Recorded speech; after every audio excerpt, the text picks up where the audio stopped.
Good evening, everybody, and welcome to another one of my Common Sense shows. I'm joined today by For Britain leader Anne-Marie Waters. How you doing, Anne-Marie? I'm all right, Dan. How are you? Yeah, well, frustrated like many of us, not just with the politics that we're having to, the quality and level of poor politics that we're having to put up with in our own country, but obviously the United States, if they say jump, we say how high. So tonight's show is going to be about Afghanistan, Joe Biden, Boris Johnson, and our special relationship. As everybody will know, a couple of weeks ago, Biden and his genius advisors came up with the idea to vacate Afghanistan with next to no notice. Now, while I say there was no notice, obviously he was sticking to former President. I can't believe I forgot his name. Donald Trump. Original deal with the Taliban that they would get out by such and such date. Yeah. The problem I've got with it is the way that he did it. But one key thing that really stood out was, now I don't know how accurate this is because we are at the mercy of the mainstream media when it comes to rumors like this, but the Telegraph and the Guardian both suggested that Boris Johnson was trying to get hold of Joe Biden for 2 days before he took the call when the US decided to leave. So what's your take on the whole debacle, Anne-Marie? Well, I mean, on Donald Trump, I like Donald Trump generally. But what was he doing? My first question in all this, what was he doing negotiating with the Taliban the withdrawal of Afghanistan? I mean, 20 years and billions of dollars later, and Trump negotiates the American withdrawal with the Taliban. After effectively installing an Afghan government, training an Afghan army, what was he doing negotiating with the Taliban? That's the first thing. That is a message to the government and to the army that you're pointless. We know the Taliban is the real. They shouldn't have done that.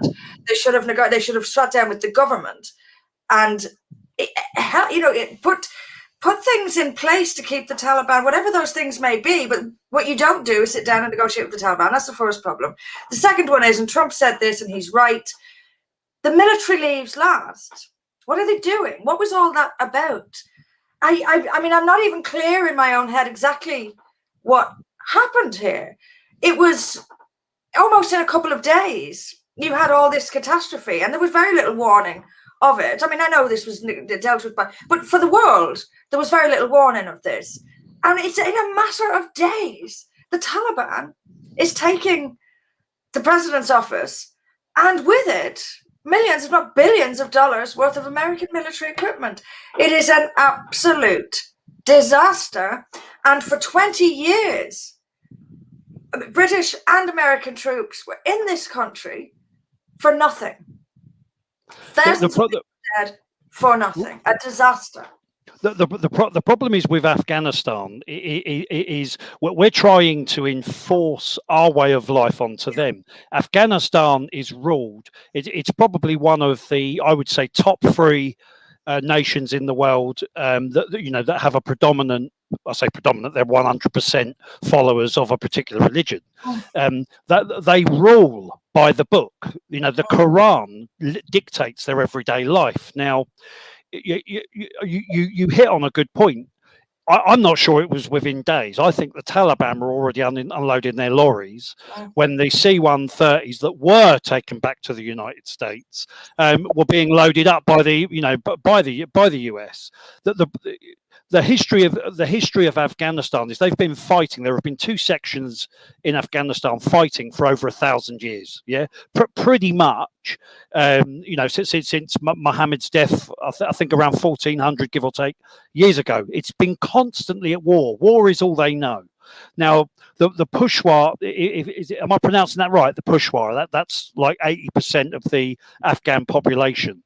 Now, not only do they dislike the non-believers, they hate themselves even more. Hence why they've had, been in civil wars. And we've just gone in and stuck our nose in the West, Russia and everything else. So Donald Trump negotiating with the Taliban. I do understand. I don't agree with it, but at the end of the day, you've got to talk to somebody, and they are the largest. I'm going to say political. They're not political at all. They're a tribe. They're a dictatorship, etc., etc. So it was always going to end this way. It was never going to be any other way unless you literally put 4 million troops in there and forced an education system to be created where it would teach open critical thinking rather than teaching from a book.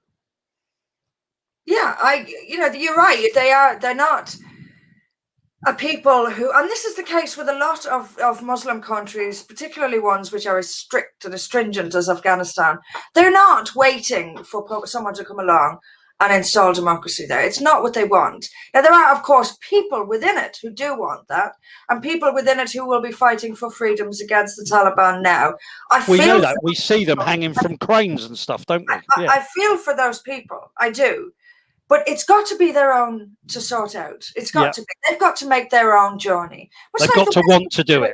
Journey. They do. I mean, it's got to be. And if we are to support people who share our apparent values across the world, well, then let's give some funding to the freedom fighters, whatever it may be. But we should never have gone in the first place. I agree. Yeah. We are not going to install or impose our way of life on people like Afghanistan. What you say is true. It's war after war after war. It's what they know. They're brutalized by it. They are strict by the book Muslims, but a tribal people as well. Tribal, at each other's throats.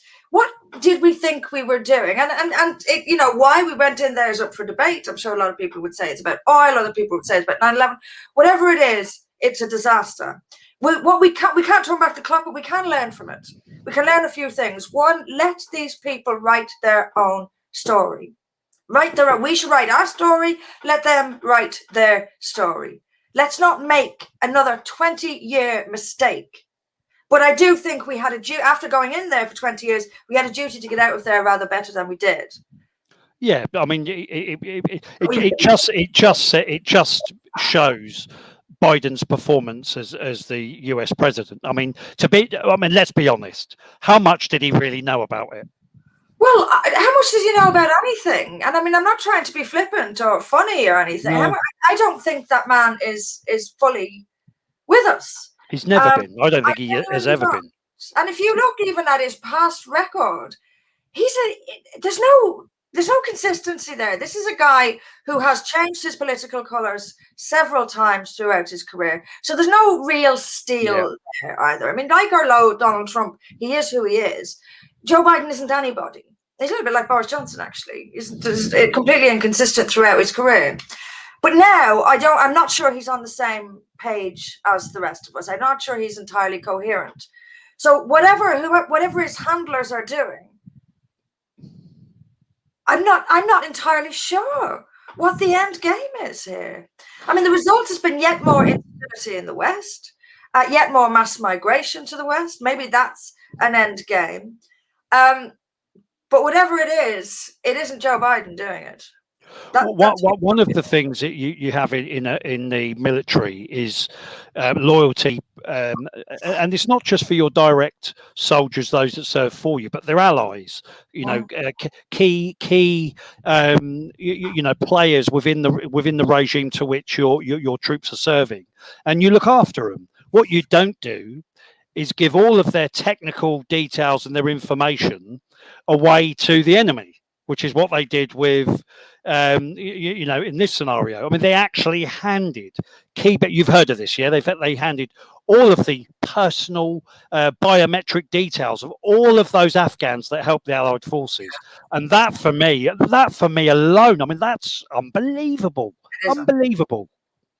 It is unbelievable, but it's a long line of unbelievable. We are living in a world of unbelievable. But Anne Marie.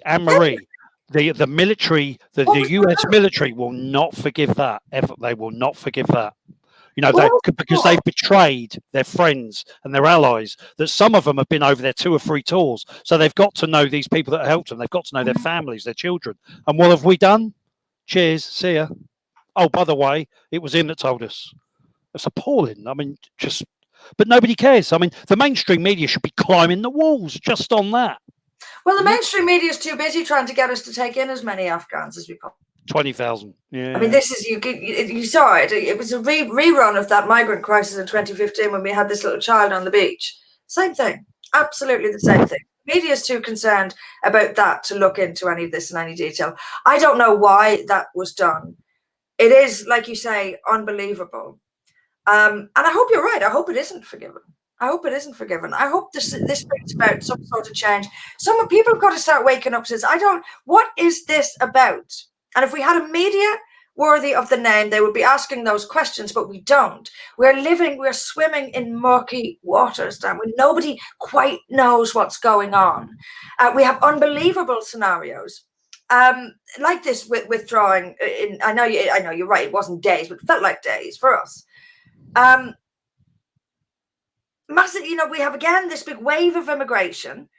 We have this what you've just described, which is what is going on, and we don't have a media to even discuss it properly. Yeah. Everyone is just confused, and we were confused people. We've been confused for years. Nobody quite knows how America go wrong. Let me give you my thoughts on these, 20,000 refugees coming in, because I'm a little bit I'm on the fence. I think it's a bad idea, right? I think it's a bad idea. Now, why do I think it's a bad idea? If we don't take them, they're going to be killed. That's just the reality of Afghanistan. So we do have some kind of loyalty to those that have helped us, right? Now I'm talking about those that have helped our armed forces, that can be proven, by talking to officers, senior NCOs within the army. So we know, they may rock up with no passport, but they'll be able to give details of serving soldiers, and and we can verify it that way. Yeah.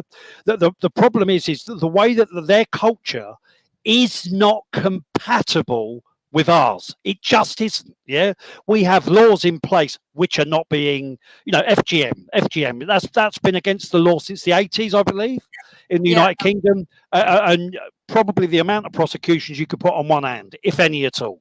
Yeah, all of this is to the Afghan people. Their culture, it's their way of life, and for me, we've got enough problems now. One of the we've talked about this before, but why is it the civil services and whoever we elect in's priority, everybody else but us? Why are we always at the bottom of every decision-making process for the last Margaret Thatcher leaving 10 Downing Street? It may not be like that, but it feels like it to me. What's your thoughts? We are we even on the list? I say bottom. Are we even on it? People get uncomfortable when I talk about this, but it Go is for it. Let's fire from the hip. An uncomfortable topic. White people are under global attack. The way white people are spoken about in the world today is pre-genocide propaganda. Well, I'm not suggesting genocide is coming, but the language used describing white people is pre-genocide language. The globalist elite, the world government, those who desire world government have known since the end of the Second World War that in order to install world government, to bring down nation states, to bring down borders, you've got to attack white people. Because we were, at one point, the freest, the wealthiest people in the world. That's why white people needed taken down a peg. That's what this is all about. The British government is not the only Western government, white majority country government that puts its own people, the white people, at the bottom of the list. It is relentless and it's constant. It seeps into every part of culture. On Friday, Channel 4 is having a black-only day. You will hear across the public sector, too many whites, too many whites in this room. It is relentless. And with this, Afghanistan is again going to show us this. If you look at Sadiq Khan, Sadiq Khan is buying up houses, using public money, buying houses, or giving money to councils to buy houses so that they can house Afghans. He is putting training and job-seeking projects in place for Afghans. Now, how many people are homeless in London? Why can't he do that for them? He doesn't want to do that for them. He wants as many, in his words, as many Afghans as possible, because the more people who come here, the smaller the white majority becomes. And that's the idea. And until we wake up to this anti-white hatred that all white people are facing, we will not see the bigger picture here. That is the bigger picture. And that's why in Britain, the British are at the least of on the lowest of the ladder. In Holland, the Dutch are. In Germany, the Germans are. And just on, on the, just to be devil's advocate for a minute, referring to the Afghans, giving their names to the Taliban was a disgrace. But if just for devil's advocate, do we really owe room and board for life to people just because they helped us? Presumably they were being paid. Now, I don't expect an employer to give me room and board for life when I stop working for them. It is putting us at risk. To bring Afghans here puts us at risk. Now, the wider culture is a big issue. We've already got Sharia. We've already got child marriage. We've already got honor violence. We've already got this grotesque Islamic cruelty seeping into every part of our society. We don't need any more. We just don't need any more. And we, the crime wave that Afghans have already committed in Europe because of all the illegal immigration. Afghans are right up there at the top of the list for crime, brutal, violent crimes. So why is British people's lives so unimportant that we're willing to risk British lives to help Afghans? That is putting Afghans above the British. They're more important. Their safety is more important than Britain's safety. That's the decision they've made. And for reasons I've just explained, it has to go into reverse. I don't have anything against helping people, but a British government has a moral and democratic duty to care for the needs of the British people and certainly the safety of the British people. But they don't care, Anne-Marie. They don't care. Not only do they don't care, sorry. Yeah, they don't care. They're probably about a year to 2 years, I'm exaggerating, from actually saying what you've just said. You're not required anymore. Yeah. The only thing that will happen, which they've not done yet, because they haven't got enough clout, they haven't got enough following, is to give those that they're bringing to this country the vote. As soon as they do that, it is game over, and it's on the cards. It's on the cards. You know it, I know it. It's on the cards. As soon as they do that, now look, I don't want to defame and decry other cultures around the world, right? I have no problem doing that. Well, hear me out. Hear me out, right? We are a nature, by nature, we hunt in packs. We are. What's the right way of putting it? We have clans, etc. Whatever it be. Afghanistan's a good example. They have clans that don't necessarily get on with other clans for whatever the reason being. We were like that, but we were like that 600 years ago, 500 years ago. Well, civil war. Yeah. I like to think that we've evolved. We're not perfect, but where is better than Britain right now in the world? Where is better? Yeah, that they're so keen to break us down and dismantle us. Well, okay. Give me an example of your utopia. Can you show me where you want where your vision? Where in the world has it worked? Show me where is better than a free Britain where of course we've had our race issues in the 80s. Of course we have, and you're seeing it now in football, but you're seeing probably 0.005% of amount of people that are racists in a Wembley stadium full of people that are just loving and enjoying the football. But the media don't care about that. They know about that. All they splatter across the newspapers is that 0.005%. They're not saying it, but what they're saying is you're all like it. That's what they're saying. So where is better? I keep looking, Anne-Marie. I've got a globe. I keep spinning. Where is it that they want us to be like? What are they modelling us on? I'm not sure they're modelling us on anything. I'm not sure there is anything to model us on. So how do they know it's better? Well, they don't. Nobody does. Nobody knows what plans will produce. We've never had an outright global governance before, so they have nothing to model it on. But what it does is take our freedoms away, turn us into cogs in a machine, taxpayers who simply have to work to pay money to our overlords, who will tell us in detail what we're allowed to do from the minute we get up until the minute we go to bed. Yep. That is where we're going. That is where we're going. It's not a conspiracy. It's absolutely how it is. We are being punished for speaking. We're either not allowed to speak or we're punished for it. Where coronavirus is another great example. There's no open debate on this. We're now looking at another lockdown, I think. And we're not allowed to talk about it. We're not allowed to talk about it. I've had 2 videos taken off YouTube recently, just for and been given strikes and what have you, just for talking about coronavirus, just for discussing whether or not wearing masks is a. And today I actually did a live stream this morning, and the numbers of views was a few hundred views lower when I looked at it from one half an hour to now. So, and this is because so we're not even allowed to talk about the fact that we're facing another house arrest. We are in trouble. Yeah, we are. Look, Anne-Marie, I've said this to you in a previous video. There's only one way out of this, but I can't convince people like you and everyone else to get to. I was going to say something rude then, but to get in a room and say, look, we're fucked. We need people like you. It's so frustrating hearing you say something that is 100% true, but people like you have it in your power. But we're so splintered. Okay. Let me just ask you something. If you take patriotic alternative as an example, absolute obsession with Jews, you can't work with that. Who? You take people like Jada Franson, who is no, I'm not talking about constantly attacking me. Even if you go to the other side, people like Nigel Farage. Racists and Nazis, skinheads, tattoo. How are we all going to sit down together and fight? Of course. This is not me putting it all in your basket, and it's all your fault. I'm just saying that I talk to these people. I know exactly what you're saying. Lawrence Fox. They're just so.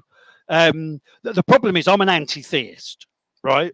And I've been in certain environments where I've been asked to do stuff and I won't do it because I have my opinions and I keep them to myself. I'll tell you. Do you know how many noses I put out a joint by saying that? Just by saying you have your opinions and you keep them to yourself. Well, no, but by the fact I don't believe in, I'm not just an atheist. I'm an anti-theist. All of the evidence I've read, all 5 of the major Abrahamic religions texts, and I don't find them credible. I'm sorry, I don't find them credible. Yeah. So the point of me saying that is that I've been in very recently to people's houses who do have strong religious opinions, and we're having a drink, we're having a laugh. As soon as I say that, the tone in the room changes, and I'm forced to say it as well. I mean, yourself, most of the people that held senior positions within UKIP are creationists. I don't know if you know that, but they are. I didn't know that, no. Like who? So Peter Machiavelli, yeah. Right. Alan, who I really like. None of them talk to me now. Alan too. They've stopped talking to me now, flat out, because I say, "Come on, you don't believe the Earth's 6,000 years old? Come on." I don't. This is why I'd never be a politician, because I'm not particularly. I don't care about being diplomatic. I can't help it. I'm just that type of person. But it's things like that. I don't even get invited round their houses anymore now. And these are people I've beat the streets with for years with UKIP. You know what I mean? We haven't even argued. They've just, that's it. I could say the whole face changes as soon as the trouble is I tend to know more than they do about what it is that they claim to believe in. So I say bits and they do, faith down. I'm like, faith. When somebody says you got to have faith, it means they don't know. But anyway. Well, they can't answer. Yeah. But it's I'm not kidding. Look, I'm just going to say it. I think that's why Lawrence Fox and I have fallen out, because he is religious. He's not a creationist, but he is a devout I say devout Christian. He does things that I question what Christians would actually do, but that's one of the things where the people that are around him are quite religious, yeah, and I'm not. And when they say things to me, I can hit straight back. Straight, I can, because I remember a lot of the text. I don't remember all of it. As time goes on, I'm forgetting more than I can remember, but I remember more than they probably ever knew. So it's stuff like that. So a lot of my political connections are very religious, yeah, and I've burnt my bridges with that, because I'm going to try and pull a meeting together, right? I've got a couple of MPs. Anyway, I don't want to go into that. Sorry, I've just walked myself into a verbal cul-de-sac. But I want to pull a meeting together because we're fucked. We are fucked. We all know it. A large percentage of the Houses of Parliament know it. Well, unfortunately not enough just to all stand up and say something, but enough that if they all sign the same piece of paper, which I'm working with a couple of well-known journalists to put together, that somebody would listen to it, GB News, LBC, whatever it be. We have to do something. We're on a runaway train. We don't know what the destination is, but we do know that the destination is not the Britain I grew up in. I can just see it. I can see things unfolding. 6 years ago when I first got in, 7 years ago when I first got into politics, I must admit I didn't see COVID. I didn't see any of this, but I'm certainly aware that it's an opportunity that these globalists just can't refuse. 100%. And even there's a lot of theories around COVID. Some people don't even think it exists. I think it does. No, I do. It does exist. But even if you look at figures, look at Australia, for example. Australia has turned into, ironically, a prison. Yeah. Australia. it's done full circle. It's a prison again. But the amount of jokes in a pub you can come out with that, but yeah. But the figures, more people died of flu in 2019 in New South Wales, for example, than died of COVID in New South Wales in 2020/21. That's just statistical data. This is so. How in the what? I'm blown away by. I did not see that coming. I knew we were going towards what is a communist state. We are. I did not see that coming. That was a complete. COVID has been just a gift. I think they would have taken. Is it? I don't. Is it possible that they just took a flu and named it COVID and said this is the one? Well, in essence, that's what it is, isn't it? That's in it's essence the coronavirus. All flus are members of the coronavirus family. Right. So they just got one and said, let's use this one. And the fact is, it's no more deadly than any other flu. The stats confirm that, even from Australian government data confirms it. What? The Office of National Statistics took around 33,000. I don't know if you saw this. It was the Telegraph. I wasn't expecting to talk about this, so I don't have something that I can show everyone. But the Telegraph did a report on the ONS's findings. So the ONS are doing 4 reviews, right? And the reviews are based on death certificates of 2019. 2 reviews have removed from I don't know what the overall figure is now attributed to COVID-19, but of the 127,000 at the time when they released their findings, of that 127,000 that died as a consequence of COVID-19, they removed 33,000 off that figure. Do you know that? Fact, absolute fact. I've gone through the numbers with Anne Widdecombe. Yeah, it's an absolute. I'll send you it just so that if you mention it in the future, you can back it up. But yeah, there are 2 more reviews to be carried out. Now these are the figures of 2019 to 2020. You've spoken to Anne Widdecombe about this. Yeah. I took quite often.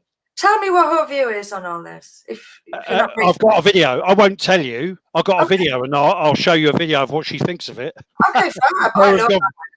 Her and Godfrey Bloom. Yeah, she's lovely. I speak to her quite a lot. She's doing a lot of freedom of information requests to the ONS, or and putting something together so that she can do her own show on it. When that will be released, I don't know. But yeah, she's lovely. Really Yeah, nice I'd lady. like to hear her thoughts on this. Actually, be very I'll interesting. ask her. Let me have a chat with her, and we'll do a gig. You, me, and her. Oh, Yeah. fantastic! I'd love that. Yeah. Yeah. She's really, really nice lady. But Lovely. anyway, my point being, where are the opposition on this? Well, hang on a minute. Shouldn't we have a question mark?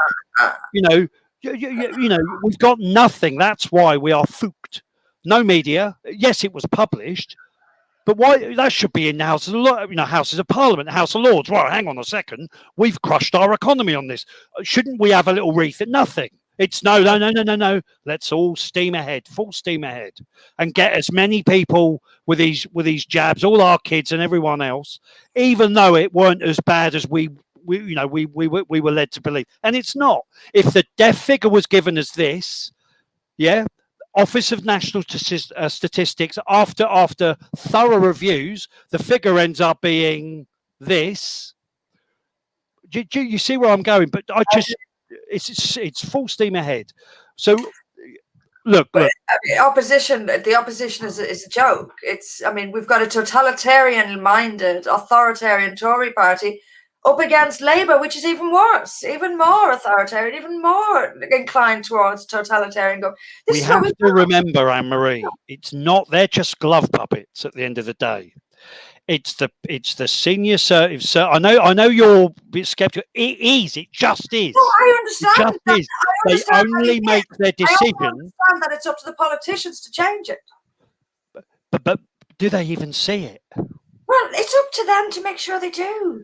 How can Nadine representatives in this big machine, Dan? If they're not representing us, then get them the bloody hell out of it and put someone else in who will represent the people. But how do we do that? We go to the ballot box and everyone votes for the same party. For election. This is all we can do. It's all we can do. We have to. Look, these are politicians. These rules have been put in place by politicians. So what do you do about politicians? You engage in politics to unseat them. It's your only chance. So how do we get you lot all back together and fighting for the same cause? Because if Brexit now is starting to look like a little distraction, or campaigning to get out of the EU, we've got bigger problems. Brexit, as it turns out, and it's actually quite British, just hitting me now, Brexit was an excellent distraction. We can literally get arrested, Anne-Marie, for anything that somebody takes offensive of what we've been talking about for the last 32 minutes. And we have to sit in a police cell and talk to somebody with a very low IQ and try and explain something to them that they probably haven't even got the fathomist of what you're talking about. Well, that's talking to most journalists as well, in my experience. You realize when you're talking to journalists, you don't actually understand what I'm saying, do you? All journalists are thickies. It's their researchers that they used to have. They can't afford them anymore. Oh my God, it's absolutely unbelievable. Yeah. What do we think then of this special relationship between the United States and Britain? Well, I like the United States.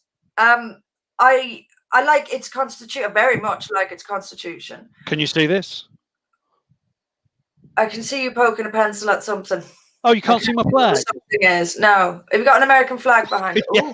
Ooh, nice.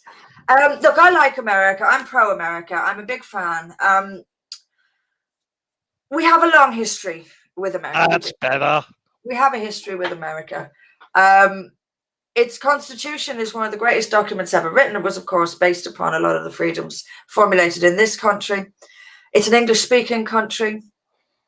We fought alongside each other many, many times. Our cultures are similar. They cross over. If we are to have a superpower in this world, it has to my mind, be America. Yeah.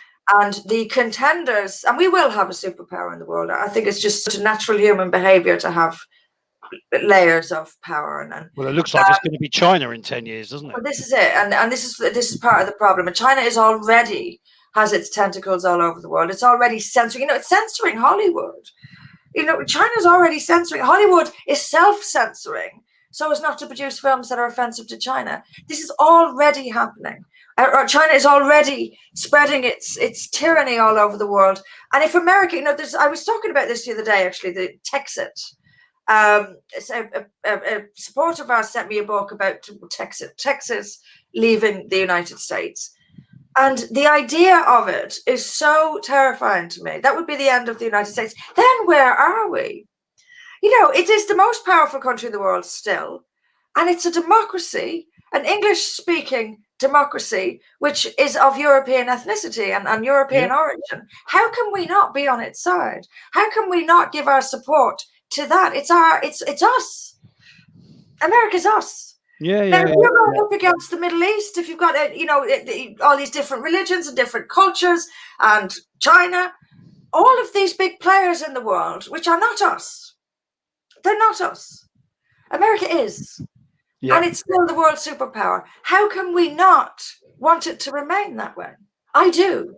I'd be very worried if China overtakes America. The world will be a very different place, and it won't be a better place. For all its flaws, America at the top has served us very well. I think it'll be economically, it'll be the powerhouse China, but with the arsenal and the military that the United States has, I think it'll still be, it'll be right up there. It'll be a key player. But the problem is with their politics at the moment is it's very, very suspect, their election processes. Absolutely. Yeah, I'm not saying, just for YouTube fact checkers and stuff, I'm not saying there's anything that Joe Biden shouldn't be the president of the United States, but something happened on November the 3rd at 9:30 when 6 states stopped counting, and when we all woke the next morning, every 98.6% of every vote went to one of the candidates. But anyway, anything is possible. But with the I want to put something like this to you. I haven't done any research. I haven't read anything, but something I've always looked at Australia as being, I wouldn't say so much right wing, but definitely not left wing. Very patriotic, their people. Yeah. And yet they elect a bunch of absolute far left wing lunatics. I don't know enough about their election process, but it just doesn't. I don't know an Australian that likes their prime minister. And I know a lot of Australians, they all despise him, and they tell me they don't know anyone that likes him. Then you look at New Zealand. Now New Zealand is another country that you would expect to be a proud New Zealand, country, and they've got a far left-wing lunatic in charge. Yeah, you look at the election process for the London mayor. Now, I need to check this. I'm going to check out. I'm going to make this one of my things. But rumor has it was the same machines that did the US election, the same company. Now, it was actually somebody quite influential that told me that. I because I've got a lot of other stuff going on, I haven't really given it any research. But if any of this is true, I mean, it doesn't matter who we vote for. The government always gets in. Well, look, it's a little bit like Scotland, isn't it? Every single Scot you meet hates Nicola Sturgeon. Yeah. And yet somehow Nicola Sturgeon keeps winning. You're right. I mean, a lot of people don't seem to like their governments. I don't think that Joe Biden is a legitimate president. I've no problem saying it. I think, I had planned to stay awake that night. I didn't manage it. I fell asleep on the couch. But when I fell asleep, these crucial swing states were heading in Donald Trump's direction. I wake up a few hours later, and as if by some miracle. Now, I don't trust that. I think Pennsylvania, he was 17% clear. There is something dodgy going on there. I'm asking you a question. Are you suggesting that all of these elections are being rigged? I think because they're electronic now, yeah. And when I say they're electronic, you still put your mark on a ballot paper, but they're counted electronically. I'm saying that it isn't impossible because the countries that have gone batshit crazy, far left wing, are not countries that would tolerate that. They're not. Their people must be looking around, going, "Did you vote for them? Something it doesn't add up." Yeah, you haven't got one country in the West that you and I would call a patriotic sort of centre right wing country. None of them. That cannot be a coincidence. And there's this big push to the left. I think there's a few possibilities going on here. One is that these elections are rigged, or people have been so battered and beaten that they are actually putting up with this. I mean, I think in the case of Australia, it's not just a matter of that they have a government they don't like. They have, I don't know what's happened to the Aussie spirit, but they are accepting this. I don't know, Anne-Marie. But you do have, I mean, the idea that all elections are rigged, for example, you do have the rise of the AfD in Germany, for example, in 2015. And you've got Geert Wilders in Holland, and you've got Marine Le Pen in France. And so people are rising. To me, Trump and Biden is another matter. I don't believe that was it. I don't think they were going to allow him to win again. It was brazenly rigged. Brazenly rigged. I think so too. But as for all the rest of them, I think that a couple of things. People are more browbeaten than perhaps we want to accept. People are more defeated as a society than we want to accept. But there are signs of electoral gain on this centre right, for Marine Le Pen, Geert Wilders, etc. So I still have hope in the democratic system. If the democratic system is completely illegitimate now, then the only other option is going to be violence, and that is it's a strong possibility that we'll have violence. It's just a thought that hit my head. You know, how can all of these governments all think the same way? What do they know that we don't? They're run by the globalists. I mean, I'm not suggesting there's some, evil bloke, Dr. Evil, smoking his cat somewhere. But these are globalist ideas, and they're passed down from globalist bodies to national governments. And they're following them on every single line. I mean, look at Boris Johnson. Oh. Everything. He is gung-ho on all of it. All of it. Let me tell you something. I was so pleased when he won, right? But do you know when I went off of him? Yeah, I went off of him the very second he turned on Donald Trump. I have not been able to stand him that day. Now, one of the obviously, you know my background. I've told you about my employment and what I do. One of the things that rung out to me was the negotiations with the United States while Donald Trump was president, with regards to putting together a trade deal. Yeah, well, under Theresa May for 3 years, they blanked him. They blanked him. They wouldn't take a call, wouldn't join a meeting. So straight away in the early days, I thought, right, okay, that is the British establishment not wanting to enact the will of the British people. But anyway, we're not here to talk about that. It was the turning their backs on him. Yeah, that put me off of him straight away. I mean, that was just disgusting. But anyway, that's the caliber of the man that we now know he is. If you look at the vaccine minister, if you look at all of these politicians, the vaccine minister is the grossest one of just a flat out lie. There will be no vaccine passports. No. 12 weeks later, vaccine passports will come into effect as of. Just flat out lies. Flat out. And you know what he said now? Do you know what he said? He will do, and this is from him, Nadeem Zahawi. We will do all we can to prevent a fourth national lockdown. Now, I hadn't heard. Which means we're screwed. I hadn't heard the possibility of a fourth national lockdown until he told me he was going to do all he could to stop it. So it's which in political talk is, get ready for the 1st of October. Get ready for another lockdown. Lying bastards. It's So this is why I'm. Do you know I've just turned into probably one of the biggest malcontents ever. We're not exactly in contentment times, are we?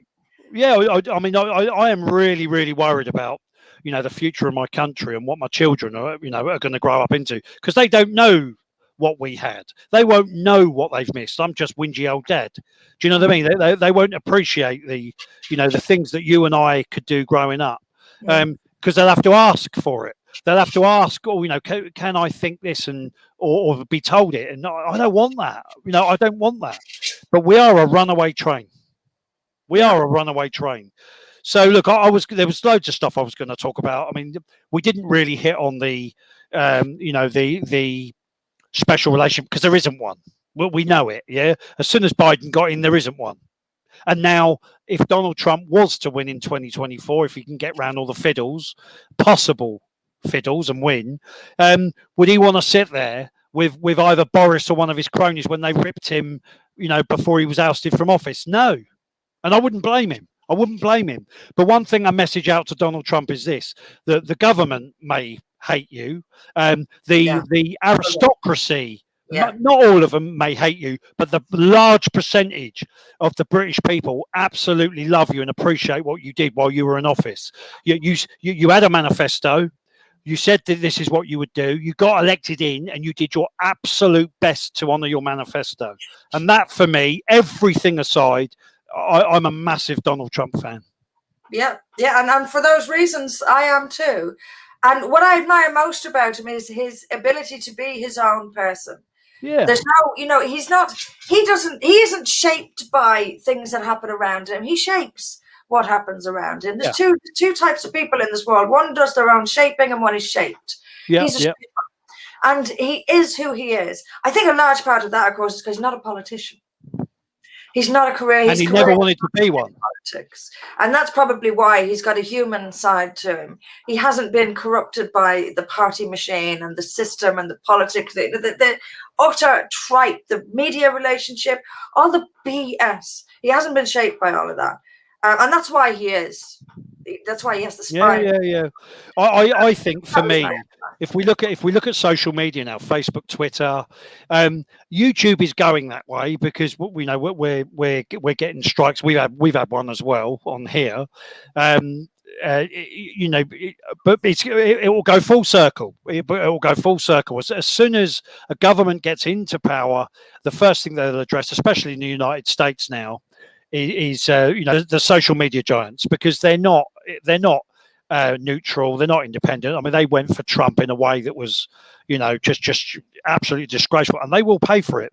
I love YouTube. I absolutely love its platform, I am sad to know that they'll either be broken up. It may be a couple of years down the road. I think Facebook and Twitter have sealed their fate. I think what they've done is unforgivable, and I'd be interested to see it. YouTube has still got a chance, but I think it's edging because they're under pressure, aren't they, from all these left-wing, lunatics. But let's see.